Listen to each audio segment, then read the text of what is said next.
છું ઈના અને આપ જોઈ રહ્યા છો આપણું ગુજરાત સમાચારની શરૂઆત કરીશું મહત્વપૂર્ણ સમાચારથી। સુરતથી સમાચાર છે। સચિનના પાલી ગામ ખાતે એકાએક બનેલી ઘટનાને કારણે ફાયર વિભાગ ફરીથી દોડતું થયું છે।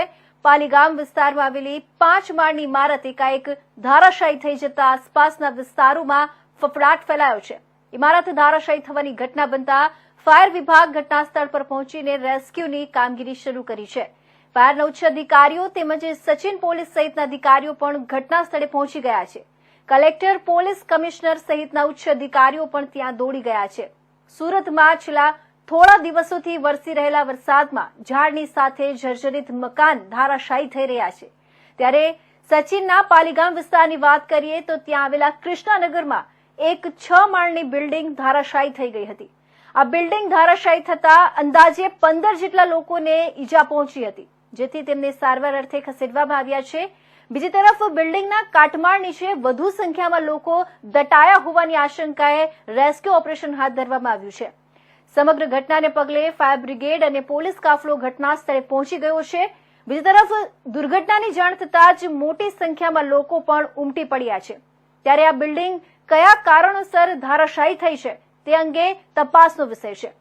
સચિન વિસ્તારમાં કૃષ્ણનગરમાં 6 માળના બિલ્ડિંગમાં જે 5 વર્ષ પહેલા નિર્માણ થઈ હતી તેમાં 15 ફ્લેટમાં ભાડા પર આ વિસ્તારમાં રહેતા શ્રમજીવીઓ રહેતા હતા।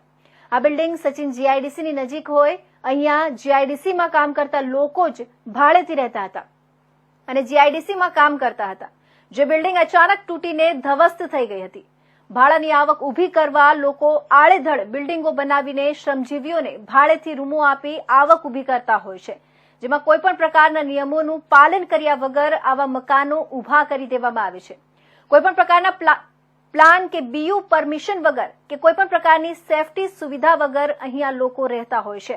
ત્યારે ખૂબ જ નબળું બાંધકામ કરીને મોટી આવક ઊભી કરવાના ઈરાદે આ બિલ્ડિંગનું નિર્માણ પણ થયું હતું, જે જમીન દોસ્ત થઈ જતા અનેક લોકો આ બિલ્ડિંગના કાટમાળમાં દટાયા હોવાની આશંકા સેવાઈ રહી છે। મળતી માહિતી અનુસાર દુર્ઘટનામાં 8 લોકો દટાયા છે। આ બિલ્ડિંગ 2017માં ઊભું કરાયું હતું। આ ગેરકાયદે બાંધકામ હતું। આ ઘણા વર્ષો સુધી બિલ્ડિંગ ખાલી રહ્યું હતું। થોડા સમય પહેલા જ આ બિલ્ડિંગમાં 2 પરિવાર ભાડે રહેવા આવ્યા હતા। સમગ્ર ઘટનાને પગલે ફાયર બ્રિગેડ અને પોલીસ કાફલો ઘટના સ્થળે પહોંચી ગયો છે। બિલ્ડિંગ ધારાશાયી થવાની માહિતી મળતા જ કલેક્ટર, કમિશનર, સ્થાનિક નેતા સહિત અધિકારીઓ ઘટના સ્થળે પહોંચ્યા હતા। મહાનગરપાલિકાની ટીમ બચાવ કામગીરીમાં લાગી ગયા છે। આ બિલ્ડિંગ કયા કારણોસર ધારાશાયી થઈ છે તે અંગે તપાસનો વિષય છે।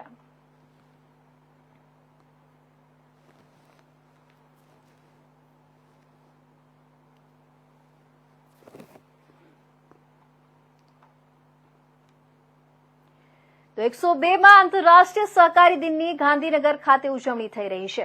મહાત્મા મંદિર ખાતે સહકારથી સમૃદ્ધિ કાર્યક્રમનું આયોજન કરવામાં આવ્યું હતું, જેમાં કેન્દ્રીય ગૃહ અને સહકાર મંત્રી અમિત શાહ, મુખ્યમંત્રી ભૂપેન્દ્ર પટેલ, સહકાર મંત્રી જગદીશ વિશ્વકર્મા, દિલીપ સંઘાણી, શંકર ચૌધરી, અજય પટેલ, જેઠાભાઈ આહિર સહિત દેશના સહકારી આગેવાનો ઉપસ્થિત રહ્યા હતા।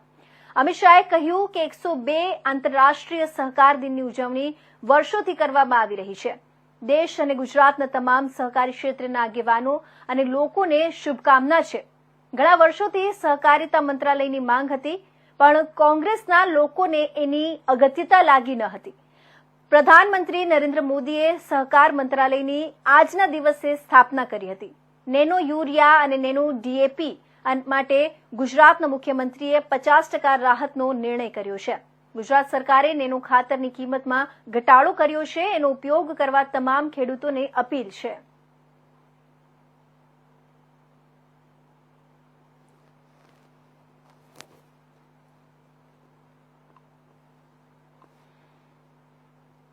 તો રાજકોટ જિલ્લાના ધોરાજી તાલુકાના તોરણિયા ખાતે આવેલા સેવાદાસ બાપા આશ્રમ ખાતે અષાઢી બીજની ભવ્ય ઉજવણી કરવામાં આવશે।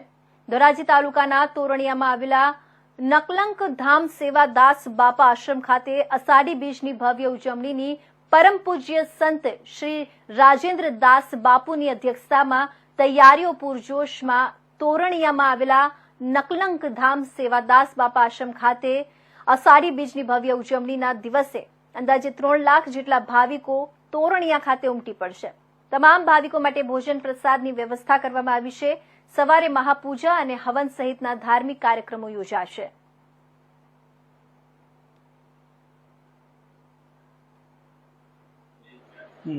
છ અને 7 2 દિવસ નકલંગધામ તોરણિયાની અંદર અષાઢી બીજ મહોત્સવનું આયોજન કરવામાં આવેલ છે અને 6 તારીખે પણ રાતના સંતવાણી છે. 7 તારીખે અષાઢી બીજના દિવસે ભગવાન રામદેવ બાપાના શિખર ઉપર ધજારોહણ થશે. પછી 10 વાગે મેળો ખુલ્લો મૂકવામાં આવશે અને 11 વાગે પાછળ નારિયેરીનું ગ્રાઉન્ડ છે ત્યાં અન્નક્ષેત્ર ચાલુ કરવામાં આવશે. રાત્રે 10 વાગે સંતવાણીનો કાર્યક્રમ છે, એમાં સૌરાષ્ટ્ર ગુજરાતના નામાંકિત કલાકારો સંતવાણી રજૂ કરશે. કેટલા લોકો પ્રસાદ લે છે? 2.5 થી 3 લાખ માણસોનું અમારું આયોજન છે. 2 દિવસની અંદર પ્રસાદ લેશે. તો વેસાણ નજીક આવેલા સુપ્રસિદ્ધ તીર્થ ક્ષેત્રે પરબધામ ખાતે આગામી તારીખ 7મીએ પરંપરાગત રીતે અષાઢી બીજ મહોત્સવની ધામધૂમપૂર્વક ઉજવણી કરવામાં આવશે. દર વર્ષે કરતા આ વર્ષે ધારણાથી પણ વધુ જનમેદની ઉમટે તેવું જણાઈ રહ્યું છે. આ ધાર્મિક મહોત્સવના આયોજન માટે તડામાર તૈયારીઓ પૂર્ણ થઈ ચૂકી છે. પરબધામના મહંત કરશનદાસ બાપુ, ગુરુ સેવાદાસ બાપુના સાનિધ્યમાં યોજાઈ રહેલા અષાઢી બીજ મહામહોત્સવ અંતર્ગત તારીખ 7 જુલાઈના સવારે 7:30 વાગ્યે પૂજ્ય બાપુના હસ્તે નિશાન પૂજન અને ધ્વજારોહણનું કાર્યક્રમ યોજાશે. ત્યારબાદ લોકમેળો ખુલ્લો મૂકવામાં આવશે. ભોજન પ્રસાદ માટે 500 બાય 50 ફૂટના મહાકાય 5 રસોડામાં રસોઈ તૈયાર કરવામાં આવે છે. 3000 કાઉન્ટર મુકાયા છે. એક પંગતે 1 લાખ લોકો બેસીને પ્રસાદ લઈ શકે તેવી વ્યવસ્થા ગોઠવવામાં આવી છે. ખાદ્ય સામગ્રી લાવવા લઈ જવા માટે 100 ટ્રેક્ટર દ્વારા વ્યવસ્થા ગોઠવવામાં આવી છે. હાલ મોટી સંખ્યાની અંદર આ લોકમેળાને માણવા માટે રહ્યા છે.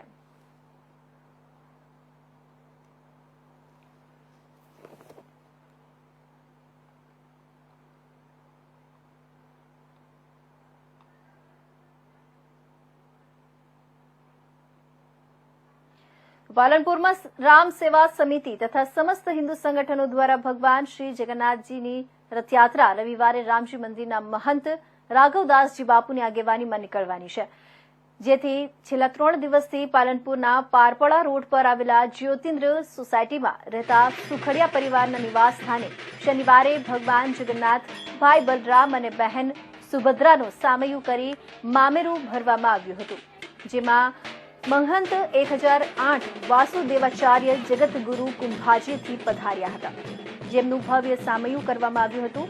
તેમજ સુખડિયા પરિવાર દ્વારા પણ ભવ્ય નાચગાન સાથે 4,51,000નું મામેરું ભરવામાં આવતા સૌ કોઈ લોકો મામેરામાં સહભાગી થયા હતા, જેમાં બપોરે ભગવાનને વાજતે ગાજતે નિજ મંદિર ખાતે લઈ જવામાં આવશે અને રવિવારે મંદિર ખાતેથી ભગવાન જગન્નાથની ભવ્ય રથયાત્રા નીકળશે.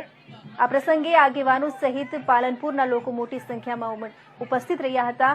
તેમજ આગામી 4 વર્ષ માટે કોના ત્યાં મામેરું ભરાશે તેના દાતા પણ એડવાન્સમાં બુકિંગ થઈ ગયા છે, જેમાં વર્ષ 2025માં ગિરીશભાઈ ઠક્કર, 2026માં શિવરામભાઈ પટેલ, 2027માં ખંડેલવાલ પરિવાર અને 2028માં મીઠાઈ ફરસાળ એસોસિએશન દ્વારા ભગવાન જગન્નાથનું મામેરું ભરવામાં આવશે.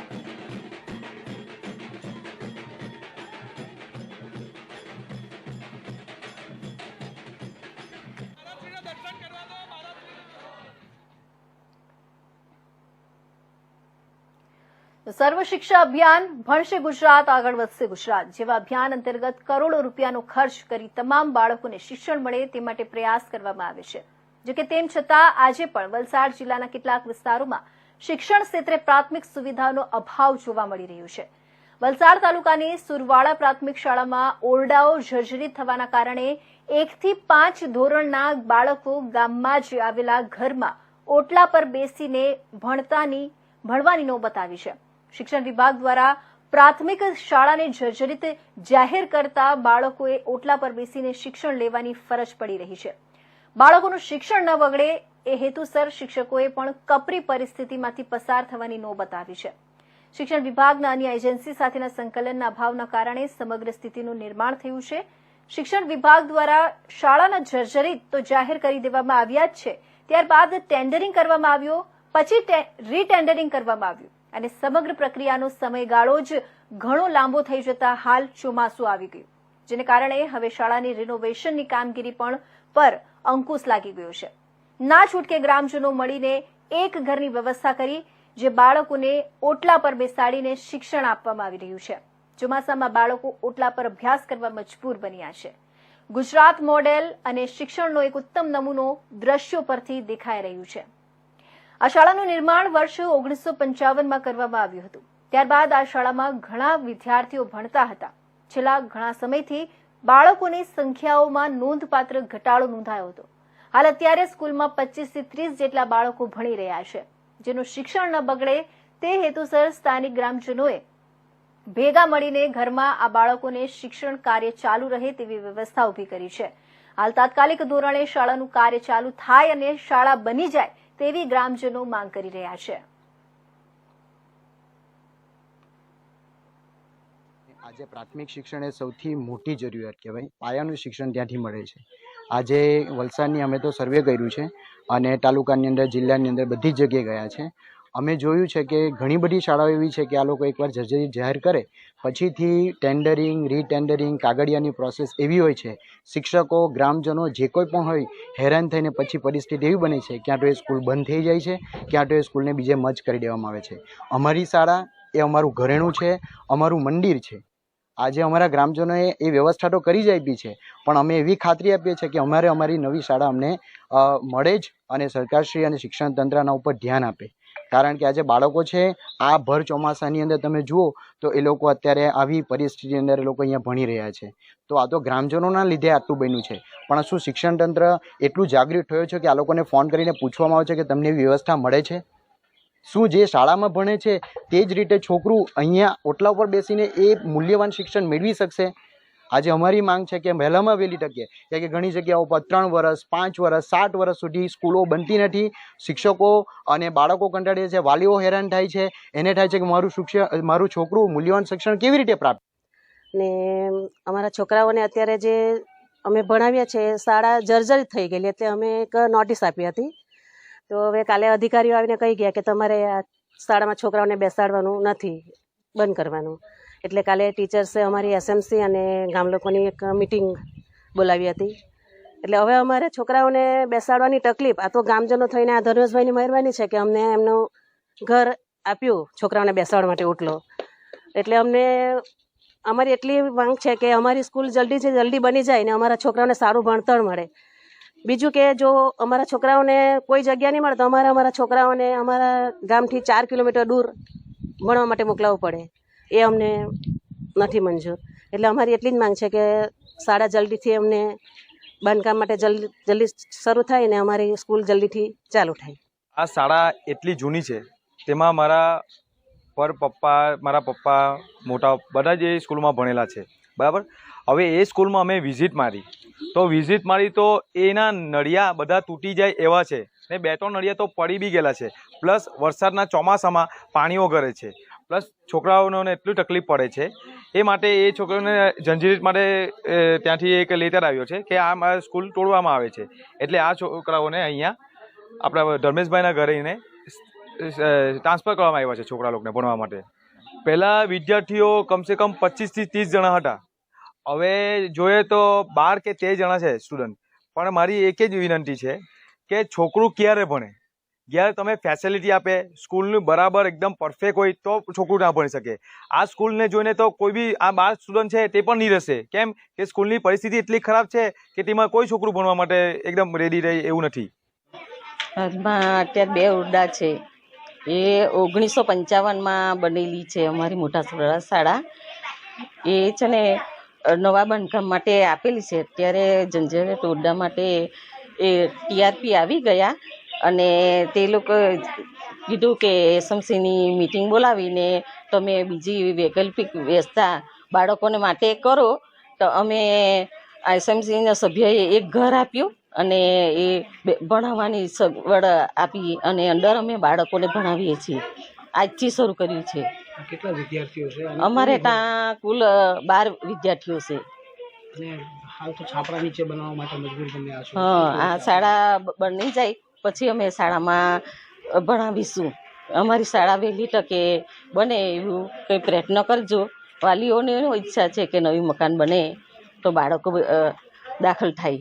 હાલ છાપરા નીચે ભણવા મજબૂર બન્યા છો, શું કેવું છે? છાપરા નીચે ભણાવીએ એના કરતાં નવી એ ઓરડા બની જાય તો અમે તેમાં ભણાવીએ એવી અમારી ઈચ્છા છે. તો કોડીનાર નજીકના છારા ગામના દરિયા કિનારેથી શંકાસ્પદ ચરસના પેકેટ મળી આવ્યા. બિનવારસી 10 જેટલા પેકેટ મળી આવ્યા. દરિયા કિનારે સ્થાનિકોને ધ્યાને આવતા એસઓજીને જાણ કરાઈ. મોડી રાત્રે એસઓજીએ ચરસના પેકેટનો કબજો લઈ આગળની કાર્યવાહી હાથ ધરી. હાલ જાણવાજોગ ફરિયાદ દાખલ કરાઈ છે. જોકે પેકેટની કિંમત સહિત અન્ય કામગીરી એફએસએલની ટીમ આવ્યા બાદ કામગીરી હાથ ધરાશે.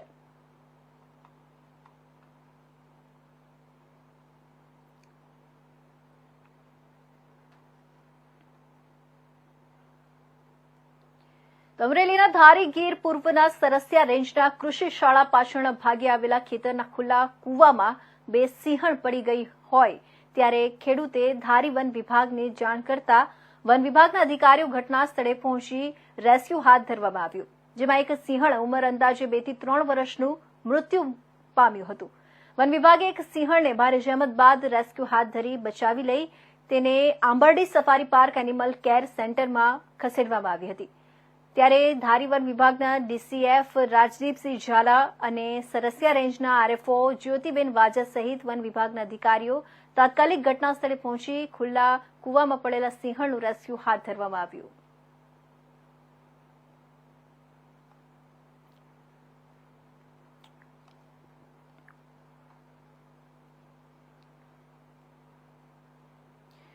લોકસભામાં વિરોધ પક્ષના નેતા રાહુલ ગાંધીએ હિન્દુઓને લઈને આપેલા નિવેદન બાદ વિવાદ થયો છે. રાહુલ ગાંધી ગુજરાતની મુલાકાતે આવી રહ્યા છે ત્યારે અમદાવાદ પછી સાબરકાંઠાના હિંમતનગરમાં વીએચપીના કાર્યકર્તાઓ કોંગ્રેસ કાર્યાલયે પહોંચી ગયા હતા અને રાહુલ ગાંધીના પૂતળાનું દહન કર્યું હતું.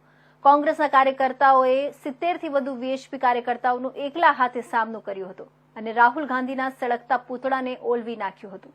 હિંમતનગરમાં વીએચપીના કાર્યકરો કોંગ્રેસ કાર્યાલયમાં પહોંચ્યા હતા અને કાર્યાલયની અંદર ઘૂસવાનો પ્રયાસ કર્યો હતો.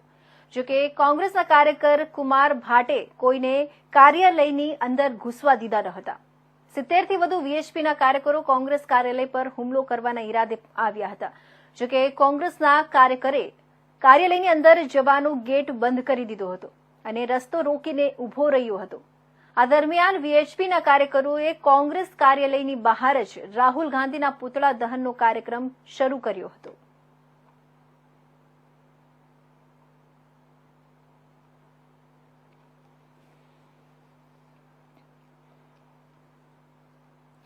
તો રાજ્ય સરકાર દ્વારા 75માં વન મહોત્સવની ઉજવણી કરાઈ રહી છે. તેમજ સરકારના પરિપત્ર છે કે 15 જૂનથી 31 ઓક્ટોબરના સમયગાળા દરમિયાન લીલા ઉભા વૃક્ષો કાપવાની પરવાનગી આપવામાં આવતી નથી.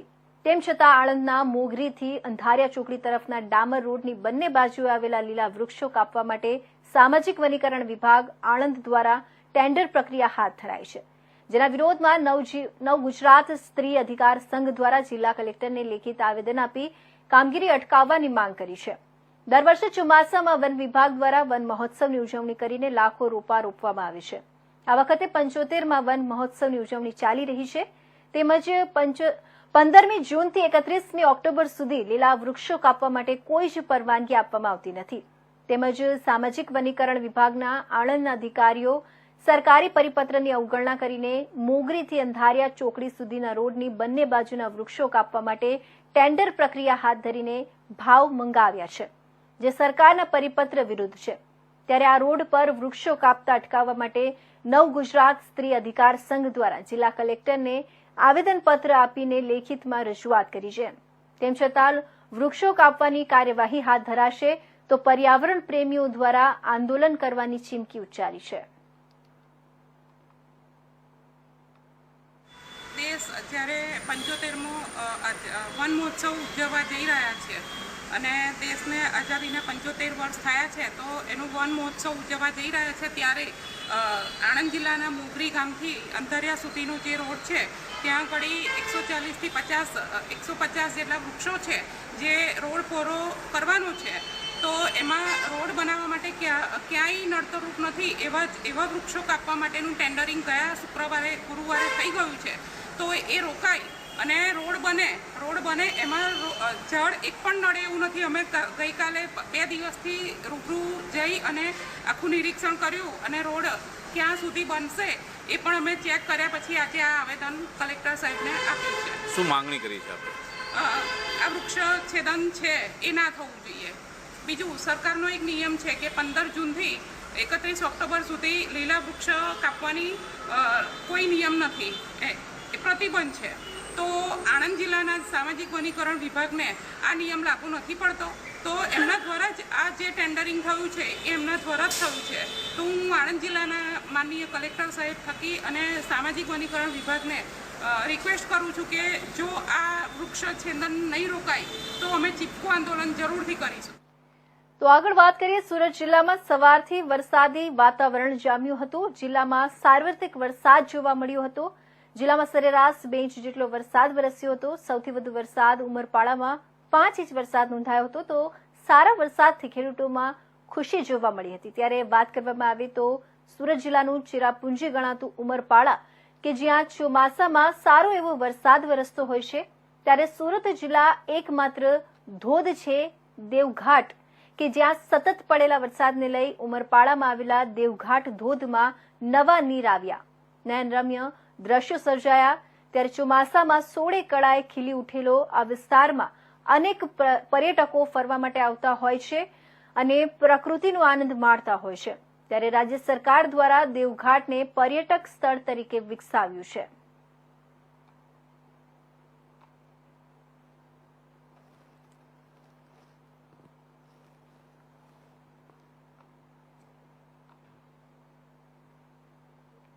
તો અમરેલીના બક્સરા એસટી ડેપો ખાતેથી ઉપડતી એસટી બસ બક્સરા વિસાવદર વાયા સાપર ગામે જવા સવારે 9:30 કલાકે ઉપડતી બસમાં દરરોજ 35 થી 40 મુસાફરો આવજાવ કરતા હોય તેવા સમયે બક્સરાથી વિસાવદર જતી એસટી બસ સાપર ગામ નજીક રોડ પર વાહનને તારવવા જતા સાઈડમાં રોડ નીચે ઉતરી જતા એસટી તંત્રમાં દોડધામ મચી ગઈ. રોડ અતિશય બિસ્માર હાલતમાં હોય, અવારનવાર આવા નાના મોટા અકસ્માત સર્જાતા હોય તેવા સમયે ફરી આશરે 40 જેટલા મુસાફરની બસ રોડ નીચે ઉતરી રોડમાં ફસાયેલા. કોઈ મોટી દુર્ઘટના ન સર્જાતા તંત્રએ હાશકારો લીધો હતો. ઘટના સ્થળે એસટી તંત્રના અધિકારીઓ દોડી આવ્યા અને વાહનની મદદથી મહામુસીબતે રોડમાં ફસાયેલા બસને બહાર કાઢવામાં આવી. ત્યારે સાપર ગામના લોકોએ જણાવ્યું હતું કે આ રસ્તો અતિશય ખરાબ હોવાના કારણે દર્દીને હોસ્પિટલે લઈ જવામાં પણ મુશ્કેલી પડે છે. ત્યારે આ રોડ ખરાબ હોવાથી લોકો ત્રાહિમામ પોકારી ગયા છે. તંત્ર કોઈ મોટા અકસ્માતની રાહ જુએ છે કે કેમ? આવા બિસ્માર હાલતના રોડ રસ્તાઓ ક્યારે બનાવશે તેવા લોકો સવાલ કરી રહ્યા છે.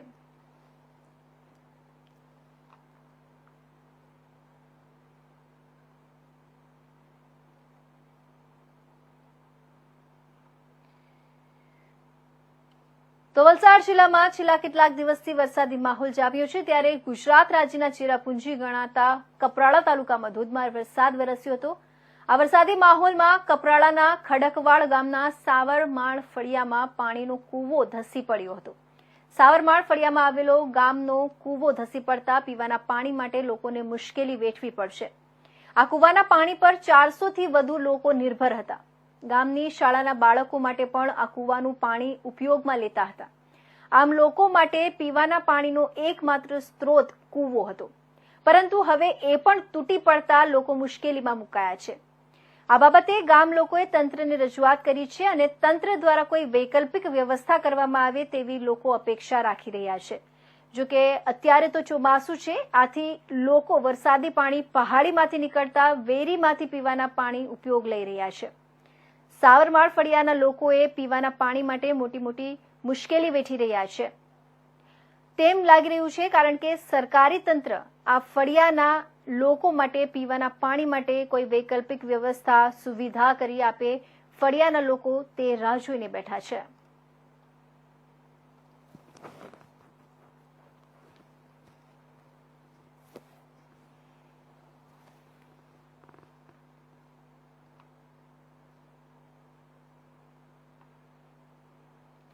તો અત્યારના મહત્વના સમાચારમાં બસ આટલું જ. નવા સમાચાર સાથે ફરી મળીશું. ત્યાં સુધી જોતા રહેજો ઇન્ડિયા ન્યૂઝ ગુજરાત.